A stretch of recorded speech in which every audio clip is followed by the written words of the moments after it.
现如今啊，鸡蛋已经是成为我们每家每户餐桌必备的一道食物了。对于养鸡行业来说呢，如何把鸡养好来提高鸡的产蛋率尤为重要。那今天呢，我们就来到了洛阳偃师的一家养鸡场，来看看他们是如何把鸡养好的吧。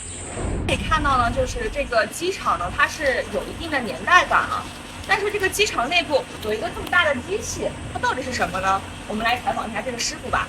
这个鸡舍外面就是一直轰隆隆响的，这个大机器是什么东西啊？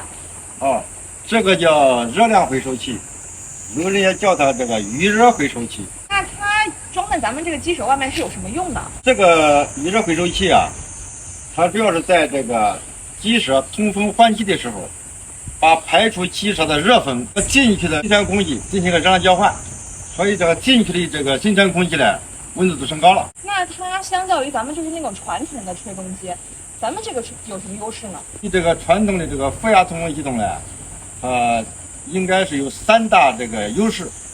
第一就是节能降耗，就是降低你的这个燃料成本。第二个就通风呢更加均匀。第3点就是它这个进去的这个新鲜空气呢是通过预热的，这样的话是避免了这个冷空气的刺激，减少了呼吸道病。那我想问一下，就是咱们这个机器好不好用呢？这个机器啊，在这个法国已经用了20年了，引进我们中国呀也就5年时间，才是个系列的产品。根据这个不同的品种和机舍呢，可以选配啊。这个设备呢是非常好用，主要呢有3大件是最关键的。第一个就是风机，这个风机是从进口的风机，是变频的啊，非常耐用。第二个主要部件呢就是这个热交换器，这个大欧的专利产品。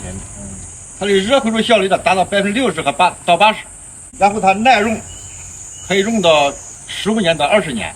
另外一个就是这个控制系统，也是法国这个进口的一个换风器，它是个自动的啊。你这一批鸡啊，只要把这个有关的参数一输入，它就自动的这一批鸡啊就运行下来了。那就相当的厉害了。是比较先进的。